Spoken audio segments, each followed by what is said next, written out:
Hi everybody, Jeremy Siskin here.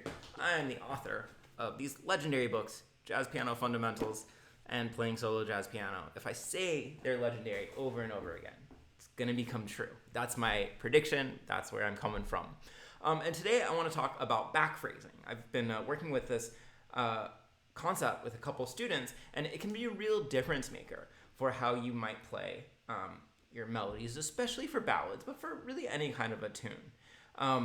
And so the general concept of backphrasing is that you're going to play the melody rhythmically after it normally would be played. Everything else stays the same. The groove, the chord changes, the rhythm, the harmony stays the same. It's just the placement of the melody is going to sound like it's a little bit late.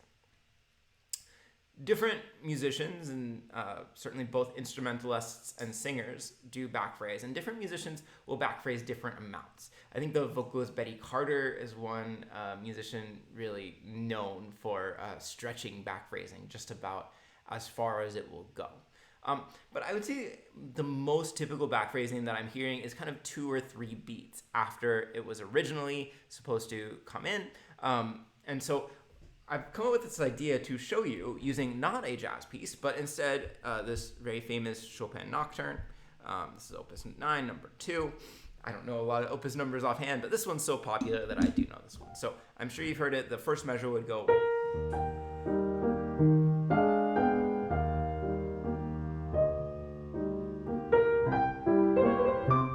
Sorry. Wow, I've never felt like such a hacky pianist as when I just did that. But it's for a good reason. What we're going to do is we're going to push this melody 2 beats later. So now this first B flat is no longer going to be the first thing that you're hearing in the piece. Now it's going to come in. Let's put it here. Let's put it 2 beats later. And for now, we're actually just going to literally move each of these melody notes 2 beats later than it would have originally been. So the left hand's not going to change.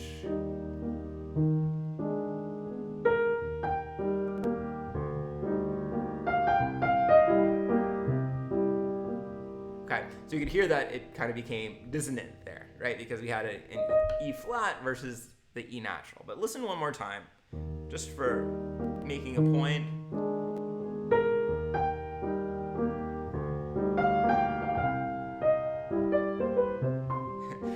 So at some point we'd have to catch up there. So let's see, how would we do it?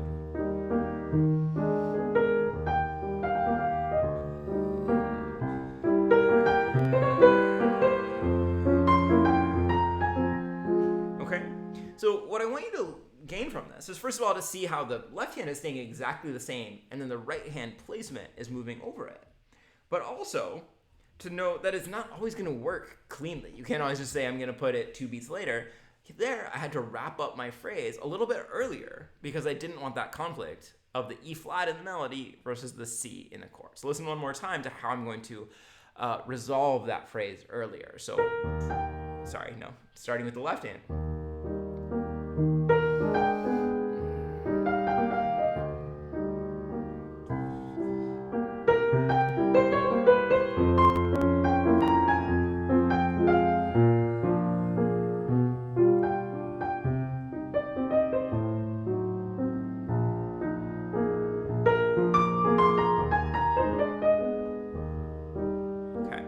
So in jazz, of course, we have a lot more choices in terms of harmony and changing things around. So if we go, excuse me a moment, to Misty, we can also backphrase for Misty. So just like the Chopin Nocturne, this is in E flat, and it starts with pickups, right? Ba-da-dum.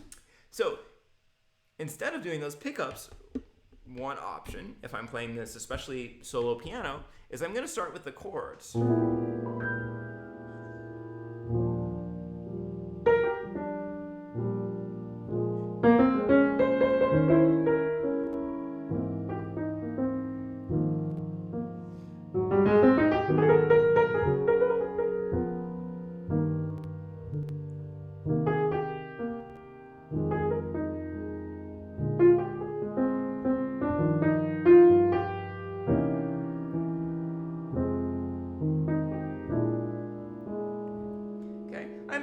stretching it a little bit more than I normally would, just for the sake of, really showing you some backphrasing. But let's just talk about, why you would backphrase and how to make those decisions. So in terms of the reasons to backphrase, for me, I'm always trying to think more like a vocalist, and vocalists do this all the time. And then when it comes to the question, okay, so why does a vocalist backphrase? A lot of it is going to have to do with the lyric of the song, right? So if you're trying to speak this lyric the way it would naturally come out, it wouldn't necessarily be, look at me, I'm as helpless as a kitten up a tree, right? Of course, you wouldn't say it that way. You might say, look at me, I'm as helpless as a kitten up a tree. And something on a cloud, I should know this. And I feel like I'm dancing on a cloud. I feel like I'm something on a cloud. Somebody's gonna correct me in the comments. So when we do that, look at me. I'm as helpless as a kitten up a tree. And I feel like I'm something on a cloud. So then we'll play it that same way too.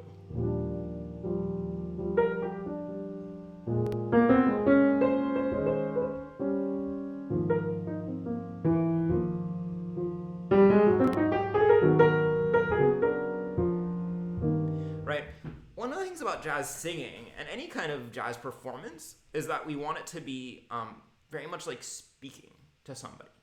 Other genres of music, think of pop music, think of Broadway, think of opera. They're clearly performing. As much as they want it to be communicative, it's not supposed to be conversational. It's really supposed to be, look at me, I'm as helpless as a kitten in a tree. Right? You're clearly performing in that moment. In jazz, everything about the way that we want to play and sing wants to be conversational. So we like, in general, tossing off phrases. Sinatra is such a great example. He's so casual about the way that he'll seemingly toss off a phrase. Of course, if you study, vocalization, you know that he's got to work pretty hard to make it sound that easy, right? But we want to have that same feeling as we're playing piano. And it also feels informal.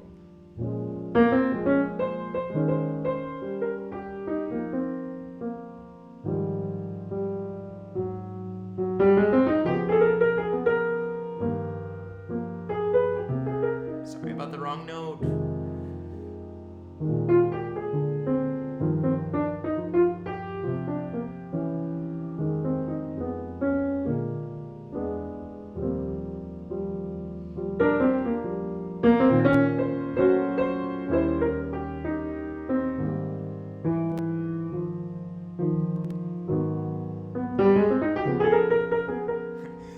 So there's moments like that where you might get a little bit stuck, right? And what I mean there is going from bar 3 to bar 4, here the melody has these G naturals. And then the chord in bar 4, the A flat minor 7, right? This chord clearly has a G flat. And, additionally, I guess it's worth mentioning that this melody has C naturals, and this chord would very clearly have a C flat. So one of the things that Miles Davis would always say, is that he would hold a note until it became the right note. And you can kind of do that same thing with backphrasing. If you do get into one of these really sticky situations where you're like, oh, that's not really going to fit, you could force it in. You could go really quickly. You could change the notes. That kind of works. Or you could just kind of keep waiting until it becomes a better opportunity to actually play that melody.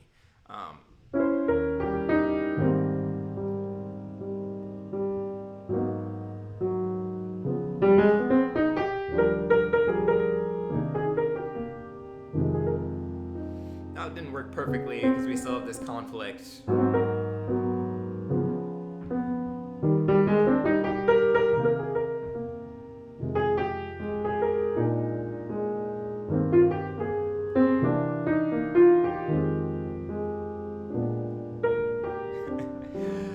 It could really become this kind of fun exercise of stretching things out.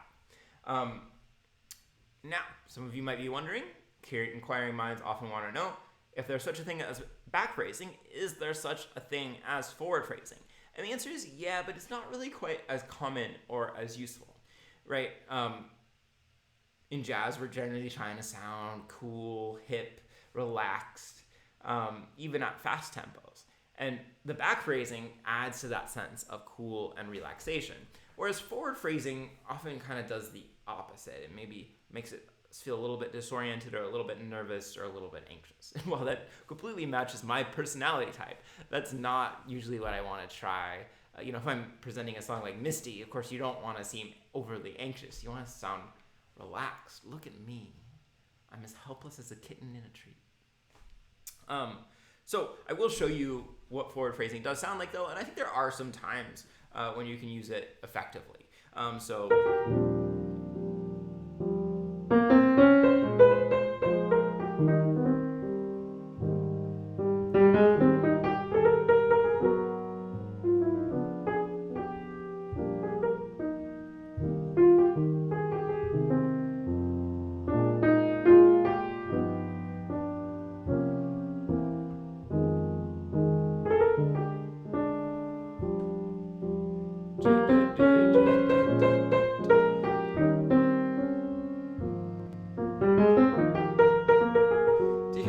Actually doesn't really quite have that same feeling of jazz coolness and invitation as the backphrasing does. But you can sometimes use the two in conjunction, and that can work really nicely. So it could be backphrasing,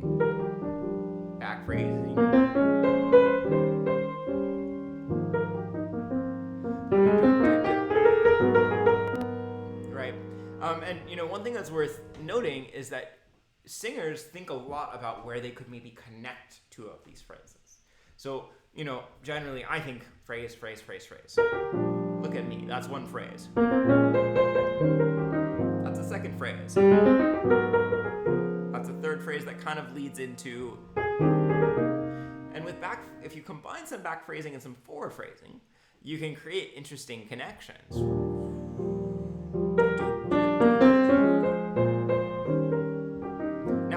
Like that, because if you did that, you'd be saying, look at me, I'm as helpless, right? That's not how you would speak or sing that line. But there's other places where it might work a little better.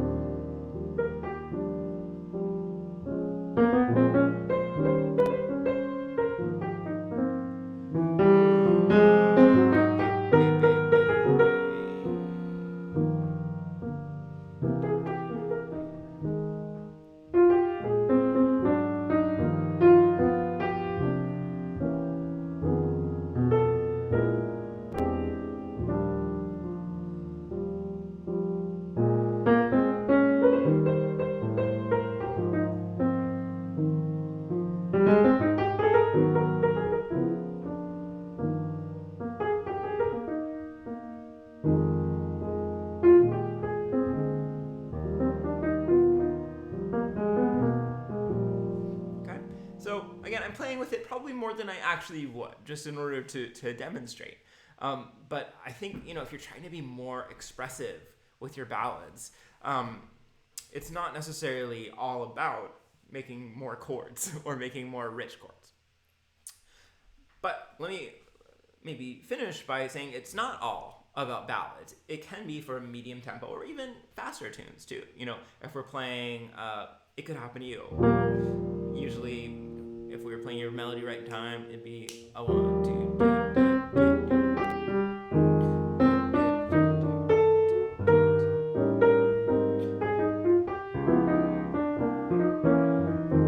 Right. So we're kind of here at a medium swing. We could backphrase this melody too.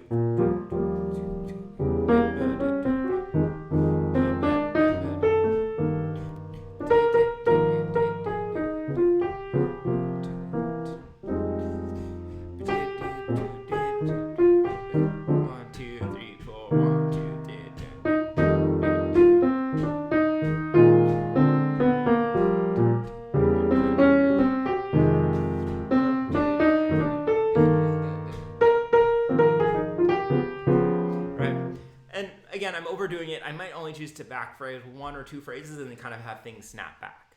how much you're comfortable doing that is going to have a lot to do with your style. And definitely listen for vocalists and how they choose to do that, and how much they backphrase and how far they backphrase when they do really helps to define their style. All right, I've blabbed enough. I'll promote these books one more time. Playing Solo Jazz Piano, Jazz Piano Fundamentals, both available at jeremysiskin.com/shop, the one-spot shop for all of your jazz book shopping needs. Thanks for all your likes, subscribes, comments, and telling other people about my channel. I really, really appreciate it. See you later, guys.